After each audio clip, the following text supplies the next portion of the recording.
Perkenalkan, nama saya Rahmat Buton, NIM 05126616.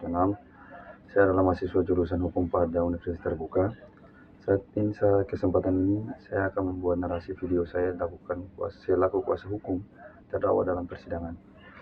Assalamualaikum warahmatullahi wabarakatuh. Yang mulia majelis hakim, penuntut umum yang saya hormati, serta hadirin sidang yang saya muliakan. Perkenalkan, saya selaku kuasa hukum terdakwa Ayam alias saya menyampaikan sikap dan pandangan pembelaan terhadap tuntutan yang telah dibacakan oleh penuntut umum. Hari ini kami berdiri bukan untuk membenarkan perbuatan yang disesalkan, melainkan untuk memastikan bahwa setiap proses pembuktian, penilaian fakta, serta penerapan hukum dilakukan secara objektif, profesional, dan berkeadilan. Sebab sesungguhnya sebuah perkara tindak pidana tidak hanya menilai apa yang terjadi, tetapi bagaimana peristiwa yang dibuktikan, dianalisis, dan dihubungkan dengan unsur-unsur pasal yang didakwakan. Yang pertama, tentang tuduhan pembunuhan berencana pasal 340 KUHP. Yang mulia, penuntut umum mendalilkan adanya unsur direncanakan terlebih dahulu yang merupakan unsur pokok dari pasal 340. Namun dalam rangkaian fakta persidangan, tidak ada saksi yang mengetahui atau melihat secara langsung adanya persiapan yang matang dan terstruktur.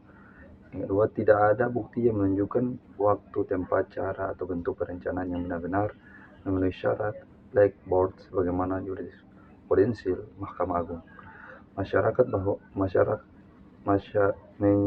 bahwa perencanaan harus matang, tentang yang dilakukan tanpa tekanan emosi. Keterangan saksi hanya bersumber dari informasi setelah pemeriksaan penyidikan, bukan pengamatan pribadi. Dengan demikian, unsur perencanaan masih sangat meragukan.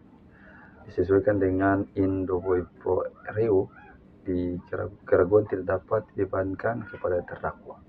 Yang kedua, mengenai rekonstruksi peristiwa dan alat bukti yang mulia. Kita juga harus menilah, yaitu tidak ada saksi eyewitness, kemudian petunjuk hanya berasal dari CCTV tanpa penglihatan secara jelas tidak ada dalam kamar.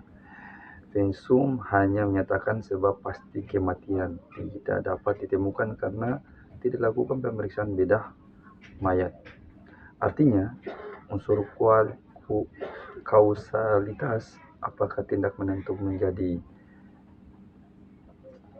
sebab utama kematian, masih menyisakan ruang ketidakpastian.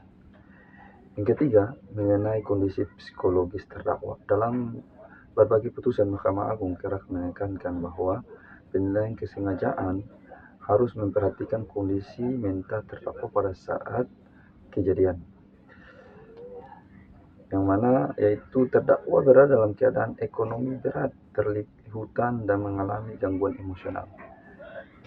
Yang berikutnya, terdakwa juga menerangkan bahwa ia tidak sepenuhnya menguasai dirinya.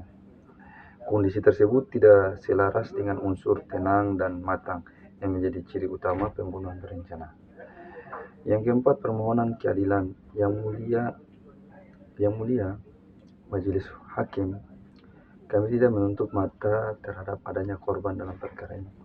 Namun, keadilan tidak boleh berdiri di atas asumsi dan konstruksi yang tidak memenuhi standar pembuktian pidana. Oleh karena itu, kami mohon kepada majelis hakim untuk secara objektif mempertimbangkan fakta-fakta persidangan, bukan sekadar narasi dan dakwaan. Kami mohon agar terdakwa tidak dijatuhkan pidana berdasarkan pasal 340 KUHP, pembunuhan berencana, karena unsur-unsur tidak terbukti secara sah dan meyakinkan. Apabila majelis berpendapat lain, kami mohon agar terdakwa dijatuhkan hukuman yang paling ringan dengan mempertimbangkan kondisi psikologis, latar belakang terdakwa, serta sikap kooperatif selama persidangan.